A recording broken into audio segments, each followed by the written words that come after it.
करते हैं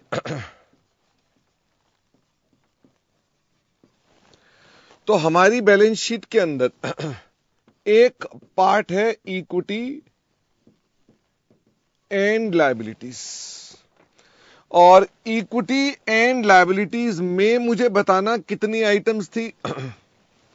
equity and liability में थे शेयर होल्डर फंड, इसमें थे हमारे पास फिर share application money, pending allotment, फिर थे हमारे पास नॉन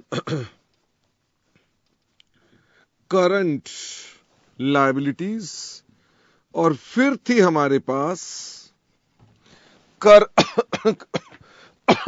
करंट लायबिलिटीज। और फिर बैलेंस शीट का एक और भी पार्ट आता है, वो कौन सा पार्ट था? एसेट्स का, जो हमने अभी तक स्टार्ट नहीं किया है, जो हमारे को भी बाद में पढ़ने वाले हैं। ओके, वो हम कल डिस्कस करेंगे। तो हम जब बात करते हैं इक्विटी एंड लायबिलिटी की, तो इसके अंदर ये चार चीजें आ गई। मुझे बताओ शेयर होल्डर फंड में क्या क्या चीज आती है? शेयर होल्डर फंड में पहली चीज आती है शेयर कैपिटल, फिर इसके अलावा इसमें आते हैं रिजर्व एंड सरप्लस, फिर इसमें आता है money received against share warrant, इसमें इकलौती आइटम होती है। इसमें आ जाता है लॉन्ग टर्म बोरिंग्स आएगा, डेफर्ड टैक्स लायबिलिटी आ जाएगा, अदर लॉन्ग टर्म लायबिलिटीज आ जाएगा, लॉन्ग टर्म प्रोविजन आ जाएगा। करंट लायबिलिटी में शॉर्ट टर्म बोरिंग आ जाएगा। इसके अलावा ट्रेड पेबल में दो पार्ट हो जाएंगे, एमएसएमई का और अदर्स का। अदर करंट लायबिलिटी आएगी और फिर शॉर्ट टर्म प्रोविजन आएगी। शेयर कैपिटल के बारे में बात करते हैं कि शेयर कैपिटल के बारे में आपको अपने पास क्या क्या बात का ध्यान रखना है। आप हमेशा जो प्रेजेंट करेंगे उसमें ऑथराइज्ड शेयर कैपिटल को जरूर प्रेजेंट करेंगे। और क्या प्रेजेंट करेंगे? Issued, subscribed and paid up share capital. वो कॉल्ड अप में से पहले आप क्या करते हो? आप ऐसे करते हो, पहले लिखते हो कॉल्ड अप, फिर उसमें से माइनस कर देते हो कॉल्स अनपेड, तो क्या निकल आता है? Paid up. ठीक है, ऐसे करते हो। तो this is your paid up share capital. तो आप अपने पास ये दो चीजें शो करोगे। क्या इशूड, सब्सक्राइब्ड और कॉल्ड अप, पेड अप को अलग अलग दिखाना है? ना ना ना, ऐसे दिखाना है। Okay, this is the requirement. मैं जब भी ऑथराइज्ड शेयर कैपिटल को बताऊंगा तो क्या मुझे क्लास बतानी पड़ेगी? हां, क्लास कौन सी होती है? इक्विटी या प्रेफरेंस शेयर्स। क्या मुझे इसके अलावा नंबर्स भी बताने पड़ेंगे कि कितने नंबर्स हैं? हां। क्या मुझे इसके अंदर उसकी पार वैल्यू भी बतानी पड़ेगी कि उसकी पार वैल्यूज कितनी है? मुझे ये भी बताने जरूरी है। सिमिलरली, क्या इनमें भी मुझे अपने पास क्लास, नंबर्स और par value and called up value and paid up value बतानी पड़ेगी? The answer is yes. यहां पर भी हम बताते हैं इतना कॉल्ड अप है, इतना पेड अप है, हमें अपने पास ये डिस्क्लोजर करना जरूरी होता है। एक बच्चे ने पूछा शेयर फोरफीचर क्या इसमें ऐड हो जाएगा? The answer is yes. Share forfeiture अगर होगा तो इसके अंदर ऐड हो जाएगा। मुझे ये बताओ, इसके अलावा अगर मान लीजिए आप शेयर होल्डर, कोई ऐसे शेयर होल्डर हैं जिनके पास कितने शेयर्स हैं? 5%, तो क्या आपको उसे अपने पास अलग से डिस्क्लोज करना पड़ेगा? The answer is yes. यदि किसी कंपनी ने बोनस शेयर्स इशू किए तो क्या उसका डिस्क्लोजर भी करना पड़ेगा? 5 साल में बोनस शेयर डिक्लेयर किए, क्या उसका डिस्क्लोजर करना पड़ेगा? The answer is yes. क्या मुझे उसका सोर्स भी डिस्क्लोज करना पड़ेगा कि बोनस निकाला कहां से? मुझे वो नहीं चाहिए। क्या मुझे नॉन कैश कंसीडरेशन में अगर कोई शेयर इशू किए, जैसे लैंड खरीदी और हमने अपने पास उसमें शेयर्स को इशू कर दिया, लैंड खरीद के हमने शेयर इशू कर दिए, तो क्या मुझे इसका डिस्क्लोजर करना पड़ेगा? The answer is yes. Nikhil कह रहा है कल वाले क्वेश्चन में लैंड की एंट्री को बैलेंस शीट में क्यों नहीं डाला था? क्योंकि हमने आपको सिर्फ शेयर कैपिटल पर फोकस करवा रहे थे। ओके, लैंड की बात नहीं कर रहे थे। तो हमने कहा हमको अपने पास ये बातें करनी पड़ेंगी। क्या मुझे अपने शेयर्स के राइट्स एंड ऑब्लिगेशंस भी बताने पड़ेंगे कि भाई किन किन शेयर्स पर क्या क्या राइट्स हैं, जैसे प्रेफरेंस शेयर्स के क्या क्या राइट हैं, इवन इक्विटी वालों के क्या क्या राइट्स हैं, पार्टिसिपेशन के क्या राइट्स हैं, पूरी कथा लिखनी पड़ेगी। द आंसर इज यस, मुझे अपने पास इनकी पूरी की पूरी कथा बतानी पड़ेगी। तो इन रिलेशन टू कैपिटल आपके लिए यह काम है। इसके अलावा एक रिकंसिलेशन भी होती है, ओपनिंग और क्लोजिंग में क्या क्या क्या चेंजेस आए, वो हमारा इंस्टीट्यूट आमतौर पर पूछता नहीं, इसलिए हमने सिर्फ वो क्लास में डिस्कस करके छोड़ दिया था। फिर मैंने कहा इसके बाद आती है अगली आइटम, रिजर्व्स एंड सरप्लस। तो इसमें दो आइटम्स हैं, बताओ कौन कौन सी। एक तो है रिजर्व और दूसरा क्या है, सरप्लस। सरप्लस को क्या बोलते हो? क्या सरप्लस को P&L एप्रोप्रिएशन भी बोलते हो? फटाफट से बताओ, क्या सरप्लस को P&L एप्रोप्रिएशन ही बोलते हो? हाँ, लेकिन P&L एप्रोप्रिएशन क्या बड़ा बासी नाम हो गया, बड़ा बासी नाम हो गया, आजकल उसको सरप्लस बोलते हैं। इसका एक और भी नाम है, रिटेन्ड अर्निंग्स। पसंद आया? Retained earnings. अच्छा, P&L एप्रोप्रिएशन को आजकल कुछ लोग ना P&L बोल देते हैं खाली, तो क्या कोई दिक्कत की बात तो नहीं, एप्रोप्रिएशन या P&L। तो आपको ध्यान रखना है, क्या बिकॉज के स्पेलिंग ऐसे लिख देते हो? बिकॉज। क्या आजकल ये नया फैशन आ गया? बिकॉज। अब मेरे को एक बात बताओ, मैं खाली इतना नहीं, मेरे को तो इतना ही पता है, हालांकि इसके ऊपर के फैशन चल रहे हैं। मेरे को एक बच्चे ने लिखा IDK। मैं कहा भाई कम से कम बात तो बताओ, क्या कहना चाहते हो? तो अब वो पता नहीं क्या बताया था, आई डोंट नो बताया था कि आई डू नो बताया था, ऐसा करके कुछ बताया था। क्या लैंग्वेज में भी आप इंप्रूवमेंट करते रहते हैं? हाँ, आई डोंट नो, हाँ भाई ऐसे ही मुझे लगा, मैंने कहा हाँ ऐसा कुछ बताया था उसने। तो क्या आजकल P&L एप्रोप्रिएशन क्या नाम P&L भी लिख दिया जाता है? ओके, यानी ये भी उसका नाम है। अच्छा, मुझे ये बताओ, रिजर्व एंड सरप्लस जो है, इनके अंदर रिजर्व्स के कोई एग्जाम्पल बताओ, जैसे जनरल रिजर्व, जैसे कैपिटल रिजर्व, जैसे कैपिटल रिडम्पशन रिजर्व, जैसे डिबेंचर रिडम्पशन रिजर्व, जैसे कोई और अदर रिजर्व, जैसे कोई और अदर रिजर्व। एक बच्चे ने कहा सिक्योरिटी प्रीमियम भी लिख दो। Okay, security premium, ESOP reserve, ठीक है। तो ये आपको नाम कई है, हमने बता दिए।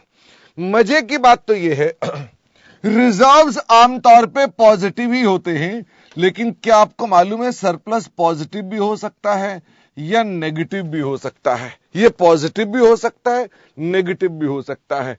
तो अगर नेगेटिव आएगा तो आप क्या नेगेटिव लिख दोगे? हां, नेगेटिव आएगा तो ब्रैकेट लगा दोगे। क्या ये दोनों को जोड़ करके ये पॉजिटिव भी हो सकता है, नेगेटिव भी हो सकता है? भाई इसको, ये सारे पॉजिटिव को इसको नेगेटिव से एडजस्ट करोगे तो क्या नेगेटिव भी हो सकता है? वो हो सकता है। क्या इसे बैलेंस शीट में दिखाया जाएगा? आई मीन टू से एसेट्स में दिखाया जाएगा? क्या नेगेटिव आइटम को हम बैलेंस शीट में जब लिखेंगे तो एसेट साइड लिखाएंगे? The answer is no, it will continue to be shown in the part of, कहां दिखाया जाएगा? शेयर होल्डर फंड में ही दिखाया जाएगा, वही इसकी जगह बनती है। हमने आपको यह बताया था कि रिजर्व एंड सरप्लस जो होते हैं इनका प्रोविजन से कोई लेना देना नहीं होता है। कहां लिख दूं? मैंने कहा reserves are not equal to provision.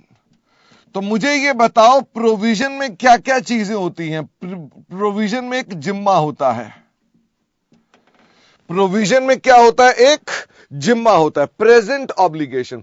अच्छा, एक दो बच्चे पूछ रहे हैं कैपिटल रिडम्पशन क्या होता है? भैया मैं आपको ना रिजर्व क्यों बनते हैं वो नहीं बता रहा हूं, ठीक है। हम अपने पास फाइनल अकाउंट्स की बात कर रहे हैं, ये आएगी जगह, एक टॉपिक आएगा बायबैक, वहां हम बताएंगे कैसे बनता है, ठीक है। बट हम उसकी चर्चा आज नहीं शुरू कर देंगे, वो अलग टॉपिक में आएगा। अभी इतना सिर्फ समझ लो कि हाँ ठीक है, सारे रिजर्व आएंगे। ओके, तो एक हो गया, ये प्रेजेंट ऑब्लिगेशन होती है arising out of past event.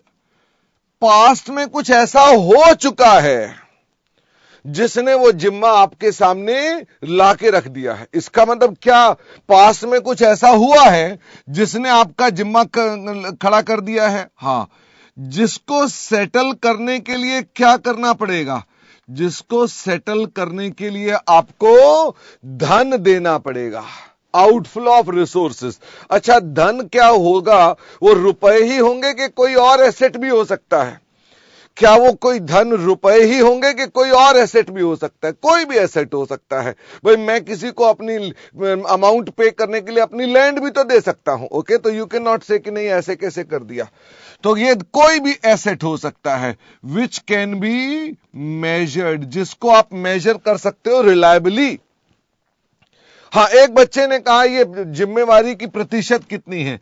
इसका मतलब है इसके होने के चांस कितने हैं? 50% से ज्यादा, मोर देन 50%। ओके, जब वो जिम्मा तब बनता है जब हम बोलते हैं कि हां उसका ऊपर हमारा पैसा जाने का जिम्मा मोर देन 50% लग रहा है। ओके, अच्छा, तो मुझे ये बताओ फिर रिजर्व्स क्या होते हैं? रिजर्व्स वो हैं जो या तो जिम्मा है ही नहीं, नो जिम्मा, या मैं कहूं इसका पास्ट इवेंट ही नहीं आया। जैसे मैं आपको बताऊं, कोर्ट में मेरे खिलाफ मुकदमा दायर हो गया है और मुझे लगता है मेरा नाम है बाबा रामदेव, मेरा नाम है बाबा रामदेव, मेरे खिलाफ कोर्ट में कोई ना कोई ऐसी बात कह डाली है कि मुझे सरकार से या मुझे जुर्माना लगने वाला है। ओके, मुझे जुर्माना लगने वाला है। आई होप आप ये न्यूज भी अपडेटेड रहते हैं। ठीक है, ये मैं जो आपको बताता हूं ना सुबह सुबह, ये इनमें से बड़ी सारी तो तरोताजा न्यूज होती है। मुझे ये बताइए, बाबा रामदेव क्या बनाएगा? कोर्ट की डैमेजेस के लिए क्या बनाएगा? क्या कोई ऐसी घटना घटित हो गई है जिसमें उसका मोर देन 50% चांस है? The answer is yes. जिसमें रुपया भी देना पड़ सकता है और उसे मेजर भी कर सकते हैं अनुमान लगाकर। तुम बताओ बाबा रामदेव क्या बनाएगा? प्रोविजन।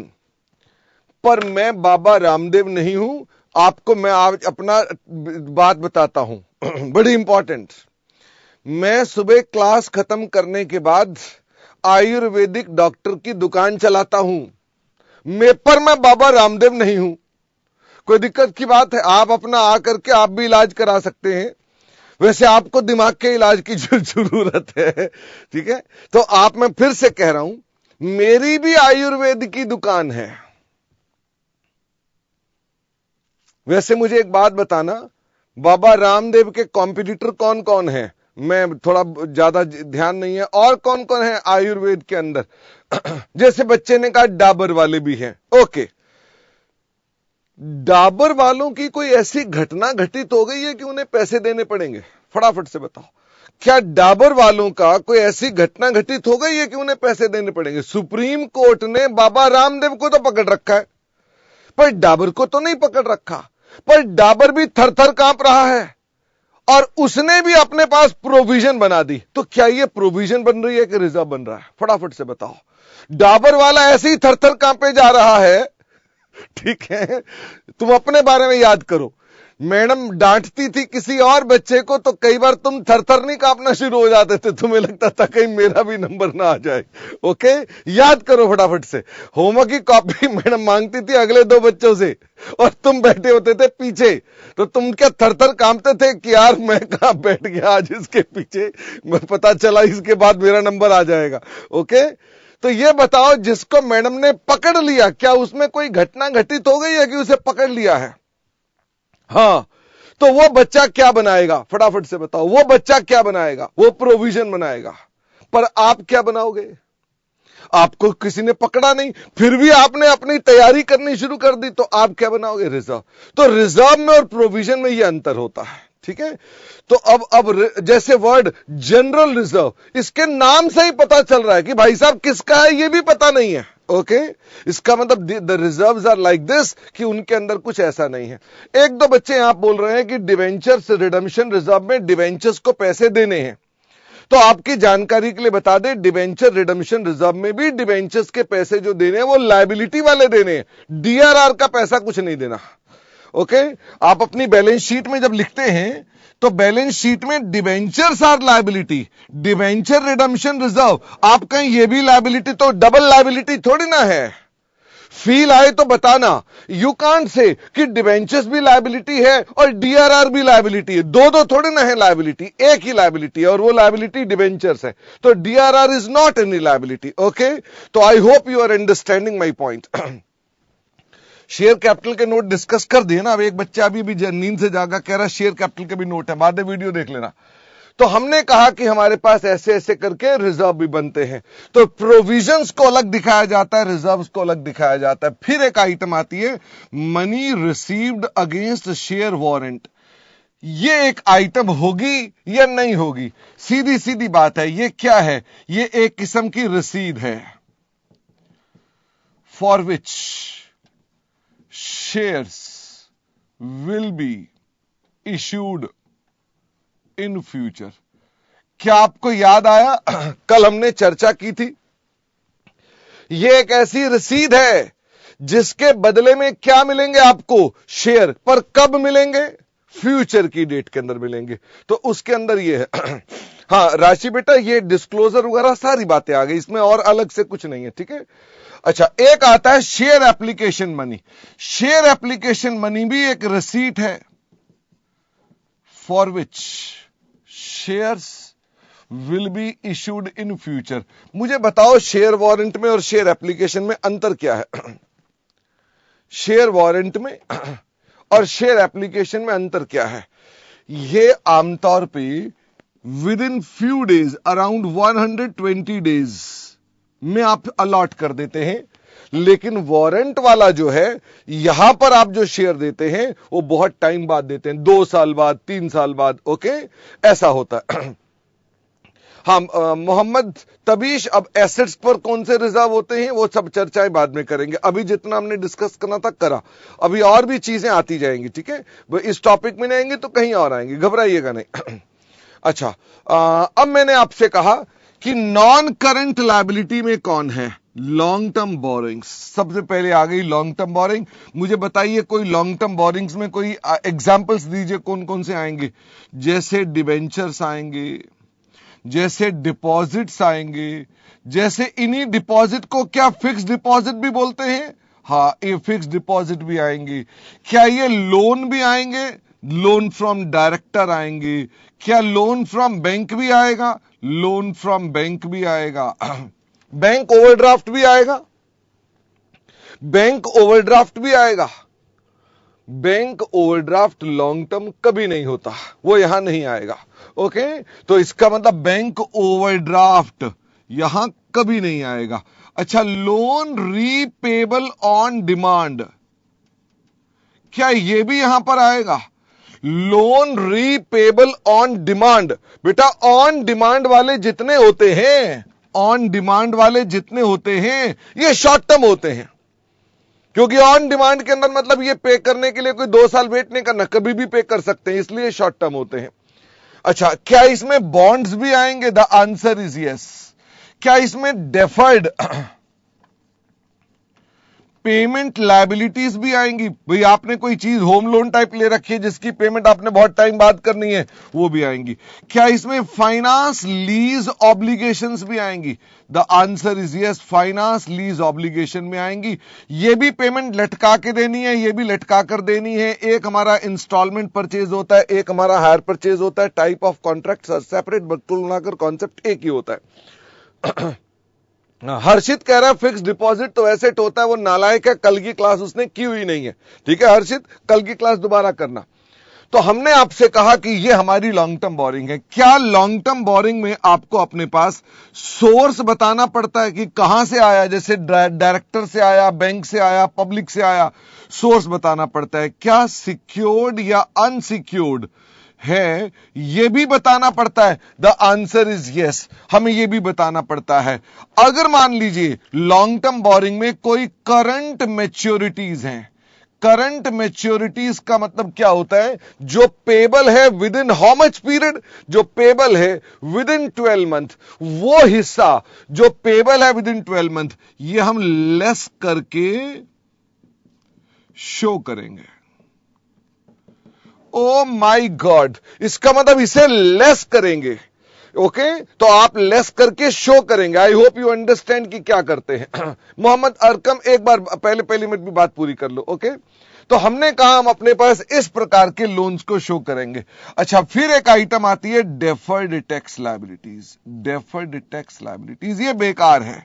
मैंने कहा ये अगर क्वेश्चन में गिवन है तो लिख लो, नहीं तो छोड़ दो। नंबर 2, ये कैलकुलेट कैसे की जाती है? ये कैलकुलेट की जाती है एज पर AS 22। मेरे को इस पर कोई ज्यादा बात करनी ही नहीं है। इसके अलावा आ गई मेरे पास अदर लॉन्ग टर्म लायबिलिटीज। ये कौन है? ये वो वाले क्रेडिटर्स हैं जो मशीन के लिए हैं, जिसके आपने कहा पैसे बाद में देते हैं आपको। भाई मैंने एक मशीन खरीदी है 2 साल की उधारी पर, कैसा हो सकता है? जैसे हम आमतौर पे महीने भर की उधारी होती है, कहीं 2 साल की भी तो उधारी हो सकती है। तो मैं तुम्हारा टीचर हूं और तुम कल को फैक्ट्री चला रहे हो, मैं तुम्हारे पास आया, मैंने कहा भाई तुम क्या बनाते हो? तुमने कहा सर हम एयर कंडीशनर बनाते हैं। मैंने कहा एक मेरे घर भी भिजवा दो। आपने कहा हाँ सर क्यों नहीं, आपने हमें पढ़ाया था, बहुत डांटा था, बहुत परेशान किया था, फिर भी आपको हम एयर कंडीशनर प्रोवाइड कर देते हैं। मैंने कहा पैसे 2 साल बाद दूंगा। क्या कहोगे, मना कर दोगे कि क्या कहोगे? मैंने कहा पैसे 2 साल बाद दूंगा। आप बोलेंगे यार चलो ठीक है कोई बात नहीं, 2 साल बाद दे देना। तो आपने मुझे क्रेडिट दे दिया, तो अल्टीमेटली हमारे पास जो क्रेडिट है मेरे लिए वो ट्रेड पेबल बन गया। तो मेरा वो पेबल जो है वो उस मशीन के लिए कितने साल बाद रीपे करना है? 2 साल बाद। तो इसको बोलते हैं अदर लॉन्ग टर्म लायबिलिटीज। अच्छा, एक बच्चा कह रहा है मैं आपसे पैसे ही नहीं लूंगा। क्यों नहीं लेंगे? क्या मैंने आपसे पैसे नहीं लिए हैं? इसलिए बात को सटीक और साफ साफ रखना है। अपने जीवन में कोई कॉम्प्लेक्सिटी नहीं रखनी है, स्पष्ट बात, ठीक है ना? मेरा आपसे प्रेम है, आपका मेरे से प्रेम है, लेकिन आपका भी अपना परिवार है, इसलिए सब पैसे लिए जी जाएंगे, ठीक है? कॉल्स इन एडवांस माइनस किया जाता है उसके अंदर, ठीक है? अच्छा, अब मैंने आपसे कहा कि अदर लॉन्ग टर्म लायबिलिटीज में और कोई आइटम नहीं है। फिर इसके बाद आ गई लॉन्ग टर्म प्रोविजंस। तो लॉन्ग टर्म प्रोविजन में एक एग्जांपल दिया था मैंने, कौन सा? Provision for retirement benefits. तो रिटायरमेंट बेनिफिट्स आमतौर पे हम अपने इंप्लॉइज जब रिटायर होंगे तो बताओ कितने टाइम में रिटायर होंगे? आमतौर में इंप्लॉय कितने समय में रिटायर होंगे? भाई बहुत जल्दी थोड़ी ना होंगे, मोर देन 12 मंथ के बाद ही होंगे। तो ये प्रोविजन का पैसा जो होगा, ये पैसा हमने कब देना है? मोर देन 12 मंथ बाद देना है। इधर आ जाओ।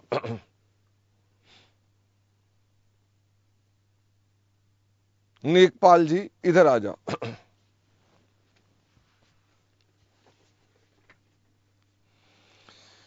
नेकपाल, अगर तुमने हमारी कंपनी में 5 साल से ऊपर काम करा तो हम तुम्हें ग्रेच्युटी देंगे, ऐसा हमने तुम्हें पहले भी बताया था। बोलो हाँ। ओके। सारे बच्चे बताओ, ये मेरी कंपनी में काम कर रहा है, क्या कुछ ऐसी घटना घटित हो गई है कि इन्हें मुझे पैसे देने पड़ेंगे? क्या ऐसी घटना घटित हो गई है? मैंने कॉन्ट्रैक्ट साइन किया है इनके साथ, तो घटना घटित हो गई है। क्या उस घटना से मेरे सर पे कोई जिम्मा आ रहा है? फटाफट से बताओ, क्या मेरे सर पे कोई जिम्मा आ रहा है? The answer is yes. Number 2, क्या उस जिम्मेवारी को उतारने के लिए मुझे जेब से रोकड़ा देना पड़ेगा? क्या उस जिम्मेवारी को उतारने के लिए रोकड़ा देना पड़ेगा? The answer is yes.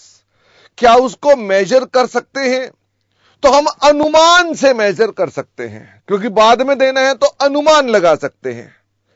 अच्छा, अगर मान लो अनुमान ना होता, एग्जैक्टली पता होता, तुम्हें मैं दूंगा 2 लाख रुपए, एग्जैक्टली मैंने बता दिया, कुछ भी हो 2 लाख रुपए ही देंगे, फिर ये प्रोविजन नहीं है, लायबिलिटी है। ओ माय गॉड, फिर ये क्या है? लायबिलिटी है। पर अगर मैंने कहा अमाउंट हम बाद में देखेंगे, आप अब अनुमान लगा रहे हो, तो अनुमान लगाओ नेकपाल कि भाई हम तनख्वाह का 6 महीने की ग्रेच्युटी होती है, तो तुम्हारी कितनी तनख्वाह है? 6 महीने की है, तब तुम्हारी तनख्वाह कितनी होगी? अनुमान लगा पा रहे हो थोड़ा थोड़ा सा? इन्होंने अनुमान का अंदाजा लगाया, तो अब बताइए फटाफट से, अगर अनुमान का अंदाजा लगाया तो इट इज कॉल्ड प्रोविजन। समझ में आ गई? तो प्रोविजन क्या है? जिसमें अनुमान थोड़ा सा लगा हुआ है।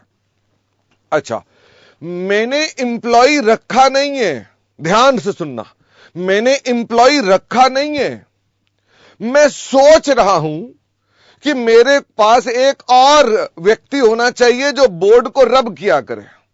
ओके, मैं ये सोच रहा हूं कि मेरे को एक और इंप्लॉय रखना चाहिए जो बोर्ड को साफ किया करेगा। ओके, उसे भी गृहस्थी देनी पड़ेगी। क्या मैं उसके लिए प्रोविजन बना लूं? अभी मैंने इंप्लॉय रखा नहीं है, क्या मैं उसके लिए प्रोविजन बना लूं? अभी इंप्लॉय भी नहीं रखा है, इसका मतलब क्या हो गया? मैं इसके लिए प्रोविजन नहीं बनाऊंगा, लायबिलिटी नहीं बनाऊंगा, पता क्या बनाऊंगा? Reserve for payment to employees. बात समझ में आती है? वो रिजर्व हो गया कि वो आपने पैसा दराज में डाल दिया, हालांकि आपका उसमें कोई जिम्मा नहीं है। You are understanding my point? तो वापिस आओ, तो ये बताओ जो रिटायरमेंट, अरे ये जिसके लिए आया था वो तो पूछा ही नहीं, नेकपाल, ये तो बताओ तुम कितने साल में रिटायर हो गए? तो बच्चे पूछेंगे, मैं ना पूछूंगा, बच्चों की बात कर। अरे नेकपाल को शर्म बड़ी आती है। पहले ये बताओ, नेकपाल को इतनी शर्म आती, नेकपाल तुम्हें किससे शर्म आती है? फिर तुम आते ही नहीं यहां पे। अच्छा, ये बच्चे पूछ रहे हैं कितने साल बाद रिटायर हो गए, पूछ रहे हैं वो। हाँ, आज बता डालो, कोई दिक्कत की बात नहीं। 5 साल में। 5 साल बाद रिटायर हो गए? क्या मतलब है, जल्दी नहीं हो सकते थोड़ा सा? ठीक है। वैसे नेकपाल का कहना है कि मैं दिल्ली से जब जाऊंगा तो मैं सीधा अपने गांव चला जाऊंगा, मैं दिल्ली में नहीं रहना है, दिल्ली बिल्कुल खराब जगह है। वो ये कह रहा था, मुझे कल कह रहा था चाय पीते हुए, कह रहा मैं दिल्ली में रहना ही नहीं है, घटिया जगह है। मैं, वो हरदोई का है, कह रहा मैं हरदोई चला जाऊंगा। ऐसी तैसी करा गए दिल्ली वाले सारे। ये रिटायरमेंट बेनिफिट्स होते हैं, ये मोर देन 12 मंथ्स के बाद जनरली पेबल होते हैं, देयरफॉर ऐसा हम करके लिखते हैं। ये शॉर्ट टर्म भी हो सकते हैं, तो फिर शॉर्ट टर्म में भी आएंगे। मुझे ये बताओ, करंट लायबिलिटी में क्या लॉन्ग टर्म बोरिंग की जगह शॉर्ट टर्म बोरिंग्स आ जाएंगी? हां। आमतौर पे क्या डिवेंचर शॉर्ट टर्म होते हैं? नहीं। डिपॉजिट शॉर्ट टर्म होते हैं? हां। डिपॉजिट और फिक्स डिपॉजिट एक ही बात है। Loan to directors, sorry, loan from director, क्या ये शॉर्ट टर्म हो सकते हैं? हां, डायरेक्टर को मैं रिलेटेड पार्टी भी लिख सकता हूं, लोन फ्रॉम रिलेटेड पार्टीज। क्या बैंक लोन भी हो सकता है शॉर्ट टर्म हो? हां, बिल्कुल हो सकता है। क्या बैंक ओडी भी यहां पर आ जाएगा? हां। क्या लोन रीपेबल ऑन डिमांड भी यहां पर आ जाएगा? The answer is yes. क्या हो सकता है कोई बॉन्ड भी शॉर्ट टर्म वाले हुए हों? हां, वो भी आ सकते हैं। मजे की बात तो ये है, इसके अंदर एक और भी आइटम आएगी, करंट मैच्योरिटीज। Do you remember? ऊपर से माइनस होती है, तो क्या करंट मैच्योरिटीज नीचे ऐड हो जाएंगी? नीचे आकर के वो ऐड हो जाएंगे। ओके, तो these are basically short term borrowing. फिर आते हैं आपके दोस्त ट्रेड पेबल।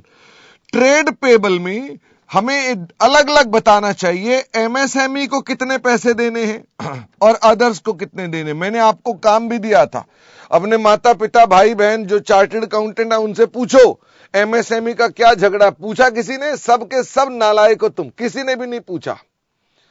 हर्षित, जो एसेट्स की प्रोविजन होती है एसेट में माइनस होती है। रोहित कह रहा है अगर बैंक लोन पर क्वेश्चन में लिखा नहीं तो क्या मान लेंगे? तो बैंक लोन क्या मानेंगे? लॉन्ग टर्म मानेंगे। लेकिन मैं आपको इसका नोट दिखवा देता हूं, ठीक है? तो वो किसी ने भी नहीं पूछा है, बताओ। पूछा था, कह रहे थे पढ़ेंगे और फिर बाद में बताएंगे। अब बताओ ऐसे कैसे हो सकता है? कह रहे हैं पढ़ के बताएंगे। चलो, शिवम भी कह रहा है बोले बाद में बताएंगे। अच्छा, राशि कह रहे हैं कि उनके घर वालों ने पूछा फुल फॉर्म क्या होती है इसकी। नालायक, छोड़ो जी छोड़ो, आपसे बात करने का आनंद ही नहीं आया। तो ट्रेड पेबल हमारे पास यहां पर आएंगे। अच्छा, मुझे ये बताओ, ट्रेड पेबल के अंदर क्या क्रेडिटर्स भी आते हैं और बीपी भी आते हैं? क्या क्रेडिटर्स भी आते हैं और बीपी भी आते हैं? The answer is yes. अब मेरा आपसे क्वेश्चन ये है, क्या एक्सपेंस पेबल भी आते हैं? कोई एक्सपेंस पेबल भी आते हैं? The answer is no. Expense payable कहीं और जाएंगे। ओके, अच्छा, अब मुझे यह बताओ, क्या मुझे इसके अंदर एक एजिंग भी देनी पड़ती है? मुझे एक एजिंग शेड्यूल देना पड़ता है। ये मैं आपको ना डेटर्स के साथ बताऊंगा। इसका मतलब इसके लिए आप थोड़ा क्या करें, वेट करें। मैंने आपको इसके बारे में भी बात नहीं बताई हुई, पर मैंने कहा इसके अंदर कोई एजिंग देनी पड़ती है जो मैंने आपके साथ डिस्कस नहीं करी है। फिर आता है आपका अदर करंट लायबिलिटी। कोई एग्जांपल दीजिए, जैसे एक्सपेंस पेबल। हा, ऊपर नहीं आएंगे, यहां आएंगे, एक्सपेंस पेबल। जैसे एडवांस इनकम, कोई इनकम आपने एडवांस में ले रखी है, वो भी तो लायबिलिटी है, वो हमारी अदर करंट लायबिलिटी है। जैसे एक्रूड इंटरेस्ट, भाई जो आपका इंटरेस्ट एक्रू हो चुका है, जो आपने पे करना है, जिसे आप पेबल भी बोल सकते हैं। जैसे शेयर एप्लीकेशन मनी, कौन सी वाली, शेयर एप्लीकेशन मनी कौन सी वाली, जो आपने रिफंड करनी है। जैसे आपका डिविडेंड पेबल, डिविडेंड पेबल, ध्यान देना, प्रपोज्ड डिविडेंड बोला है कि डिविडेंड पेबल बोला है? प्रपोज्ड डिविडेंड बोला है कि डिविडेंड पेबल बोला है? पेबल बोला है। डिविडेंड पहले माइनस के, माइनस बेटा लॉन्ग टर्म से करना है और फिर आपने शॉर्ट टर्म में दिखाना है, सही जगह पे दिखाना है। ओके, ऊपर से घटा के नीचे दिखाया हमने। अच्छा, एक बच्चे ने कहा अनपेड मैच्योर्ड डिपॉजिट्स।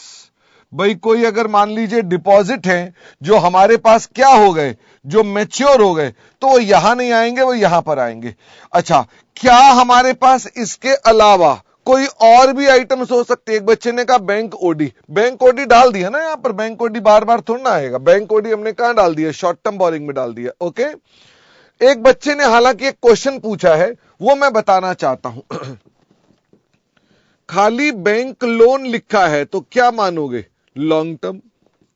अच्छा, खाली लोन लिखा है फ्रॉम रिलेटेड पार्टीज, तो क्या मानोगे?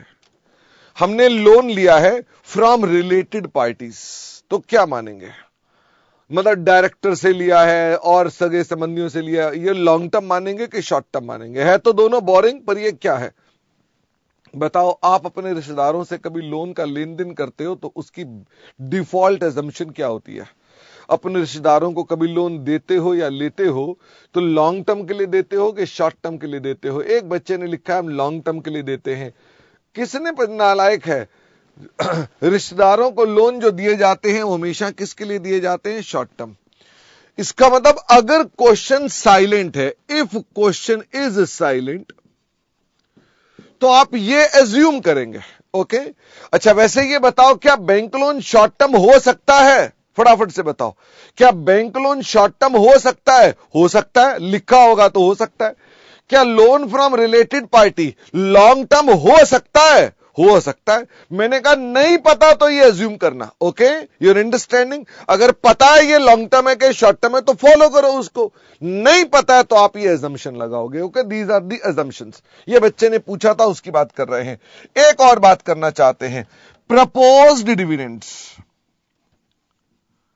जब तुम छोटे बच्चे थे तब तुम इसको बैलेंस शीट में कहां डालते थे? मुझे बताओ जरा, प्रपोज्ड डिविडेंड को तुम बैलेंस शीट में कहां डालते थे? फटाफट से बताओ, जब तुम छोटे बच्चे थे तब तुम बैलेंस शीट में उसे कहां डालते थे?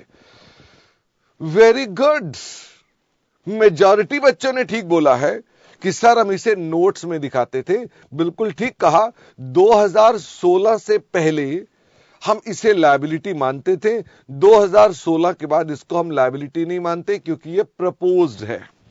प्रपोज्ड का मतलब है पक्का नहीं है। इसका मतलब इसको हम अपने पास आजकल क्या करते हैं? आजकल इसका हम नोट देते हैं। आजकल पेबल को लायबिलिटी माना जाता है। ओके, अनपेड मैच्योर डिपॉजिट मतलब जो डिपॉजिट्स की टाइम आ चुका है पे करने का, पर हमने पे नहीं किए, उसे बोरिंग से हटाकर यहां दिखाया जाता है। Okay, this is only the way to show. Okay, अच्छा फिर मैंने कहा लास्ट में कौन है? लास्ट में है शॉर्ट टर्म प्रोविजन, जैसे प्रोविजन फॉर लीगल डैमेजेस। अच्छा, जैसे provision for taxation, less advance tax. आपको मालूम है कि आप अपने पास जो मोदी जी को देना है और जो दे दिया आपने एडवांस में, ये दोनों सेटअप हो जाता है। भाई आपने सरकार को 1 लाख रुपए देने हैं, एडवांस में आपने 80,000 पहले ही दे रखे हैं, तो फिर आपकी प्रोविजन कितने की है? Only for 10,000। सर लेकिन अगर मान लो एडवांस टैक्स ज्यादा दे दिया है, प्रोविजन का अमाउंट कम है, तो फिर ऐसे में आपके पास प्रोविजन नहीं आएगी, फिर एडवांस टैक्स आएगा आपके पास। कहां पर आएगा? फिर एडवांस टैक्स आपके पास किसी और जगह पर करंट एसेट्स के अंदर शो करके दिखाऊंगा, वहां पहुंचूंगा तो वहां डिस्कशन करूंगा। तो हमने कहा आपके पास इस प्रकार की प्रेजेंटेशन की जाती है। कॉन्टिंजेंट लायबिलिटीज जो है वो फुटनोट में आती हैं, कॉन्टिंजेंट लायबिलिटी की हम बात नहीं करेंगे। एक क्वेरी मेरे पास और आई कि सर जो हमारी प्रोविजन फॉर एसेट्स होती है, मेरे बच्चों प्रोविजन फॉर एसेट, ये कल भी बताया था, इस पर डेफिनेशन मत लगाना लायबिलिटी वाली, इस पे डेफिनेशन लायबिलिटी की नहीं लगती है, ये अलग होती है, ये रिस्पेक्टिव स्टैंडर्ड डील करते हैं। इसका मतलब प्रोविजन फॉर एसेट में आप बोलो कि प्रोविजन फॉर एसेट में हमको प्रेजेंट ऑब्लिगेशन दिखाओ, तो आप गलत कह रहे हैं। मैंने कहा प्रोविजन कितने तरह की होती है? 2 तरह की होती है, एक एसेट्स की होती है, उसकी मैं चर्चा नहीं कर रहा हूं, और एक लायबिलिटी की होती है, उसकी चर्चा में मैंने आपको यह बताया था कि उसके अंदर ये 3 चीजें होती हैं। ओके, प्रोविजन फॉर डेप्रिसिएशन जाएगा कहां? वो एसेट्स में जाएगा। अभी मैंने एसेट्स समझाया नहीं। हर्षित तुम पागल हो कि पागल होने की एक्टिंग कर रहे हो? मैंने एसेट कराया नहीं, जबरदस्ती बार बार लिखे जा रहा है मेरे को, ये बताओ ये बताओ, ठीक है ना? थोड़ा दिमाग दौड़ाओ भाई, पढ़ाई को फ्लो में चलाएंगे, ऐसे नहीं चलाएंगे। आयुषिबा बोल रहे हैं calls in advance, calls in advance share capital में माइनस हो जाती है और उसको अब अदर करंट लायबिलिटी में शो कर देते हैं, अदर करंट लायबिलिटी में शो कर देते हैं। अच्छा, स्वाति कह रहा है हमने जो कोचिंग क्लास के लिए एडवांस दिया है, क्या ये लायबिलिटी है कि एसेट है? स्वाति, तुमने जो पैसा मुझे दिया है तुम्हारी लायबिलिटी तो हो नहीं सकती ना, यू पेड। मेरी लायबिलिटी है, जब तक मैं आपको कोचिंग प्रोवाइड नहीं करा देता तब तक मेरी लायबिलिटी है, तब तक मैं उसे एडवांस दिखाऊंगा और एडवांस इनकम यहां दिखाऊंगा। ओके, मेरी अदर लायबिलिटी में आएगी और ये मेरी एडवांस इनकम होगी। ओके, प्रपोज्ड डिविडेंड बेसिकली जो है ये इंटरनेशनली एक चर्चा हुई और कहा कि इसको लायबिलिटी में नहीं शो करना चाहिए, इसलिए हमारे अकाउंटिंग स्टैंडर्ड में 2016 में बदलाव आया और हमने भी कह दिया इंटरनेशनली प्रपोज्ड डिविडेंड लायबिलिटी नहीं है, तो हम भी लायबिलिटी नहीं मानते। तो we do not apply any conditions on proposed dividend. दिमाग पर ठप्पा लगा दो, proposed dividend is not liability. Okay Ankita, interim dividend तो हमारी बैलेंस शीट के अंदर आता ही नहीं है, वो आपका सीधा डिस्ट्रीब्यूशन है। अंशिका, फाइनेंस लीज ऑब्लिगेशंस जो होती हैं ये आपने किस्तों पर कोई चीज ले रखी है, हायर परचेज पर, उसको बोलते हैं फाइनेंस लीज ऑब्लिगेशन। ओके, अब सौम्या अभी आपकी बात का जवाब नहीं दे सकते। सौम्या बोल रहे हैं कि शेयर एप्लीकेशन पेंडिंग अलॉटमेंट और शेयर एप्लीकेशन रिफंडेबल का अंतर बताओ। इससे पता चलता है कि आपने पिछली क्लासें नहीं कर रखी हैं। तो हमने आपका एक रिवीजन करा दिया और अब हम आगे चलेंगे।